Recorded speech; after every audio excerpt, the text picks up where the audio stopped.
Hello, my name is Doug Ward and I'm a volunteer for the Tehachapi Depot in Tehachapi, California. Having traveled to this area for over 20 years to visit the famous Tehachapi Loop, I noticed the gradual transformation of this former Southern Pacific Railroad station from an old, semi-derelict structure to the world-class railroad museum that it is today. This Type 23 train station was built near the summit of the Southern Pacific Railroad tracks in what was the original downtown of Tehachapi.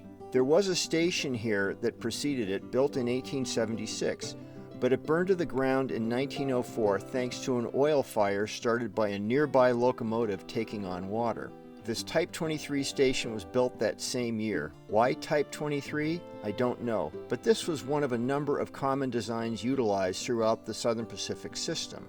Being near the summit of the Tehachapi Mountains, this station was a common stopping point for the many steam locomotives to take on water after climbing through the mountains. But its main purpose was to provide passenger service between Los Angeles and San Francisco for both the Southern Pacific and Santa Fe railroads. The Tehachapi Depot did this until 1971, when Amtrak took over the U.S. passenger rail system. The rail line through the Tehachapi Mountains is difficult enough to handle the multitude of freight trains that pass through here every day. So it is no surprise that Amtrak saw that this would be a huge choke point for their trains, so they abandoned this route along with a number of others throughout the United States. From 1971 to 2003, the station operated as a support building for the Southern Pacific, later Union Pacific's freight operation, and was used to store signaling equipment. This is how it looked prior to 2003, when the railroad turned the building over to the city. From 2008 to 2010, the city and the Friends of the Tehachapi Depot began restoring the old station to its former glory. But that came to an abrupt end in June 2008 on a Friday the 13th, when for the second time the depot burned to the ground thanks to a couple of fools playing with illegal fireworks that landed inside the structure. The fire would have been a complete loss had it not been for the fact that the museum's valuable collection of railroad artifacts had not yet been moved into the station. Of the existing structure, all that was saved was one wall paralleling Green Street, but that was enough to inspire a complete reconstruction of the depot by the city and the Friends of Tehachapi Depot.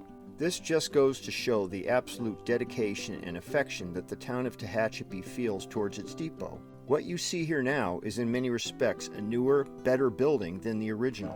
What is great about this museum is that the Friends of the Tehachapi Depot have recreated a working Southern Pacific Railroad station that not only encourages visitors to view the building and its collection, but has a group of volunteer docents who happily show visitors around the building to share the history and significance of this depot. These volunteers are glad to show the visitors the many railroad items that the depot has on display and to explain their function.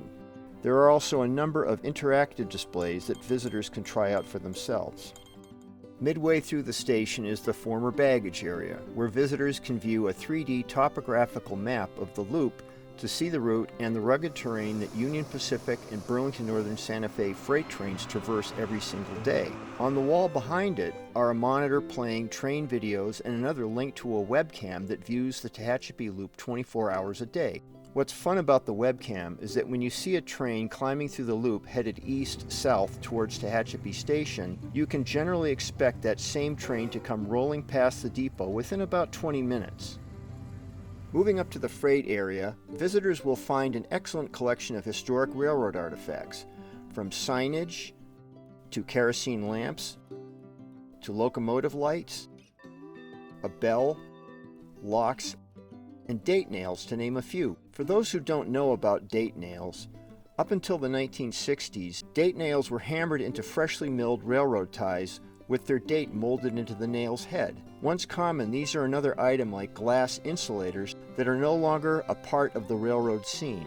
Another incredible artifact in the collection is this section of rail that illustrates what can happen when a locomotive can't move, but its wheels keep spinning in place. In this case, the friction from the wheel melted and milled out a nice groove in this rail. As a volunteer, one of my favorite things about working at the depot is that when we hear an approaching train, the docents will invite the visitors to walk out on the viewing platform to watch the train pass. Since there are as many as 50 freight trains passing through Tehachapi each day, the chances of seeing one go by are quite high. Here are some examples of some of the trains that pass by the depot.